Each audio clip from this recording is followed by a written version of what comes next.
ત્યાં શું કરો છો તમે? રામાયણ વાંચું. પાછું વાંચી નથી રામાયણ, ખાલી પાઠ જ કર્યા ભગવાનના બધા. ઓ શંકર ચાલીસા, જય હનુમાન ચાલીસા, રામ ચાલીસા, હનુમાન સ્તુતિ, રામ સ્તુતિ, હનુમાન અષ્ટક, ગાયત્રી ચાલીસા, ગાયત્રી કવચ, ગાયત્રી સ્ત્રોત, ઓ માય ગોડનેસ. પછી શું બાકી રહી ગયું? રામ રક્ષા સ્તોત્ર, હમ. પછી જય ઓલું ગુરુદેવની પ્રાર્થના કરી, પછી ભૂષંડી રામાયણ વાંચી. નાની તમે કેટલા કલાક પૂજા કરો દરરોજ? લગભગ સવારના એમ સમજ ને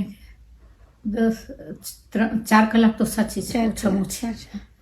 વધારે નહીં થતી હોય પણ કદાચ ઓછી થતું કોઈક વખત ક્યાંક બહાર જવાનું હોય કે એવું હોય તો. તમને ના ગમે ને પણ બારે જાઓ સવારે? મને સવારને ઓછું ગમે બહાર જવું. ઇવન ડૉક્ટર પાસે મને એમ થાય કે ન જવાનું હોય ને તો સારું, પણ જવું પડે તો જઈ આવું. પછી ચોઈસ નથી તો પછી પહેલાં તો શું કરતી, વહેલી ઉઠીને કરી લેતી પૂજા. હવે આ ઉંમર થઈને તો નથી થતું, ઉઠાતું નથી મારાથી. ના પણ એવું નથી કે તમારે કરવાનું જ. તો તમે એવું કેટલું નથી. કર્યું છે નાની? પણ એટલે હજી મારાથી થાય છે તો એમ થાય કે હજી, એટલે મારે રામાયણ બીજી વાર, મારે એક વાર મન હતું આ ઘરમાં રામાયણ વાંચવાનું. હા. મેં એકવાર પૂરી કરી નાખી. પછી ગીતા વાંચી એકવાર, હા એ મેં પૂરી કરી. અને હવે પાછી મને એમ થયું કે હવે નવરી બેઠી શું કરું, તારા નાના વયે જાય ક્લબમાં. હા. અને પછી હું અહીં બેઠી બેઠી અહીંયા ટીવી જોઈ રાખવા ખુદ, એના કરતાં ભગવાન નામ લો બધા સારું. તમે એટલા બધા સારા છો કે તમે આટલું બધું કરો છો બધા માટે.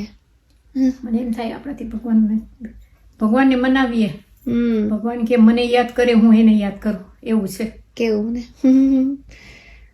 જેને જેવો ટાઈમ પછી દુનિયામાં માણસને બધાને આટલો બધો ટાઈમ ન મળે મારી જેમ. બરાબર છે ને. હા